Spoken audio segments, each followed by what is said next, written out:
আসসালামু আলাইকুম। কেমন আছেন সবাই? আমি তোহামনি। আর এই কেকের সামান্য একটু টিউটোরিয়াল দেওয়া হইছিল। আর সেখান থেকে সবাই আসলে পুরো কেকের ডেকোরেশন ভিডিওটা চাইতেছিলেন, যার জন্য শেয়ার করতেছি। আর এর পাশাপাশি আমি পেজ নিয়েও কিছু গুরুত্বপূর্ণ ইনফরমেশন দেব। যার জন্য বলব যে অবশ্যই ভিডিওটা দেখবেন, ভালো লাগলে শেয়ার করবেন।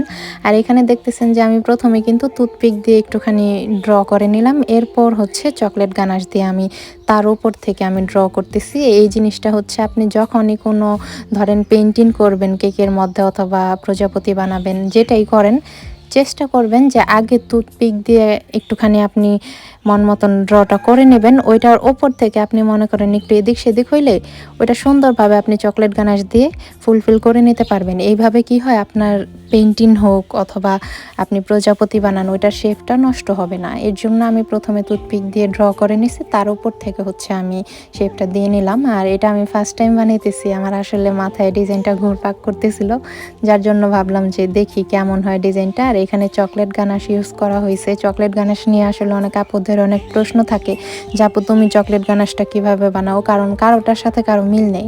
আমি আসলে পরিমাণ মতন চকলেটটা নেই, চকলেটটা নেওয়ার সাথে হুইপড ক্রিমটা যেটা বিট করা ওই হুইপ ক্রিমটাই নেই। আর ওইখানে অল্প একটু চকলেট ইমলশন মিক্স করি। আর যখন নাকি চুলায় দিয়ে আমি করি, তো ওই ইলেকট্রিক চুলা অথবা ওভেনের ভিতরে আপনি যেটার মধ্যে কমফোর্টেবল ওইটার মধ্যে, অথবা গরম পানি বলকিয়ে ওই পানির ওপরে বলটা ধরলেও আপনার সুন্দর গানাশ হয়ে যাবে। যখন নাকি আপনার মিক্স হয়ে যাইতেছে শেষ পর্যায়ে আপনি কি করবেন, অল্প একটু বাটার দিয়ে দিবেন অথবা সয়াবিন তেল দিবেন, তাহলে হচ্ছে একটা গ্লেস মারে এই চকলেটের, এটা অনেক সুন্দর হয়।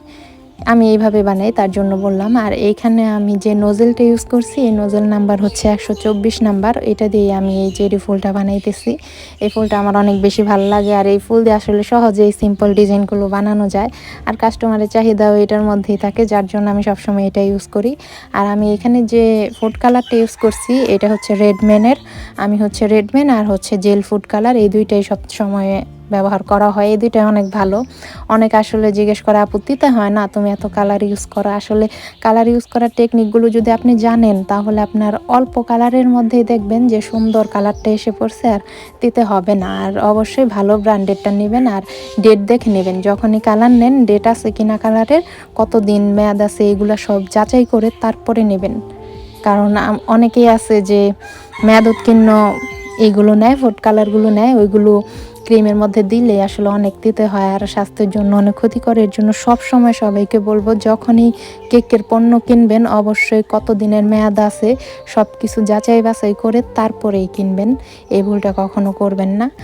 আরেকটা কথা হচ্ছে, আমি যেহেতু ফেসবুক পেজের কাজ করি, আর আমি যে সকল আপুদের পেজের কাজ অলরেডি করতেছি, আপুদের কি বলবো, মাশাআল্লাহ আপুদের ধৈর্য অনেক। আর প্রত্যেকটা আপুই যে অনেক অনেক ভালো, যে লক্ষ্মী আপুগুলা, তোমাদের জন্য অনেক দোয়া মন থেকে। কারণ কি, আসলে ফেসবুকে অনলাইনের যে কাজগুলো, পেজের কাজগুলো, এইগুলো আসলে এতটা কঠিন বানিয়ে ফেলছে, দিন যাইতেছে নতুন নতুন আপডেট সেটিং এত কিছু অ্যাড করছে, অনেক কড়াকড়ি বানিয়ে ফেলছে। আগে যেমন একটা পেজের কাজ ধরলে সুন্দরভাবে করে বেরিয়ে আসতাম, এখন এক একটা পেজের কাজ করতে গেলে একটা কাজ করছি আবার দেখি যে নতুন নোটিফিকেশন আসতেছে, এই ঝামেলা ওই ঝামেলা, এত কিছু ঠিক করতে করতে প্রচুর সময় চলে যায়।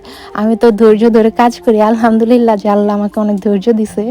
আর আপুরা এক একবার অধৈর্য হয়ে যায়, এটা স্বাভাবিক যে হ্যাঁ অধৈর্য হবেই, কারণ অনেক বেশি সময় লাগে। তো এখন আমার দিক থেকে কি, যে আমার সময় লাগুক, কিন্তু আমি প্রপারলি কাজটা করে বোঝাই দেবো। আমি 2-1 দিনের মধ্যে হ্যাঁ আপু নাও হয়ে গেছে, এইভাবে আসলে বোঝাই দিলে তো আমি চাইলে পারি, কিন্তু এটা তো ঠিক না, তাই না? এর জন্য আমি অনেক সময় নিয়ে আমি এমনও করি যে আমি নতুন শিডিউল নেওয়া অফ করে দিই। নতুন কাজ নিলে কিন্তু আমারই ভালো, আমি ওই কাজটা না নিয়ে আমি আরেকজনের পেজের মধ্যে অ্যাডমিন হয়ে তার কাজ নিয়ে কন্টিনিউ করতে আসি। কারণ অ্যাডমিনের একটা লিমিটও থাকে, অ্যাডমিন লিমিট শেষ হয়ে গেলে কিন্তু আমি নতুন পেজের কাজগুলো আবার যে ধরবো, তার জন্য আমার কিছু পেজ বোঝায় দিয়ে অ্যাডমিন থেকে লিভ নিতে হইব, ওইটাও আমি করি না। কারণ সময় লাগুক, নতুন যখন দেখি যে নতুন আপডেটগুলো আসতেছে, ঠিক আছে আমি এই কাজটা যেহেতু নিছি, এটার মধ্যে আমি নতুন আপডেটটা দিয়ে তারপর বোঝাই দেব। এইভাবে আসলে অনেক বেশি সময় লেগে যায়। আর আমাকে আসলে মেসেজ দিলে বা নক দিলে আসলে তাড়াতাড়ি রেসপন্স করতে পারি না, তার জন্য আমি হাত জোর করে ক্ষমা চাইতেছি।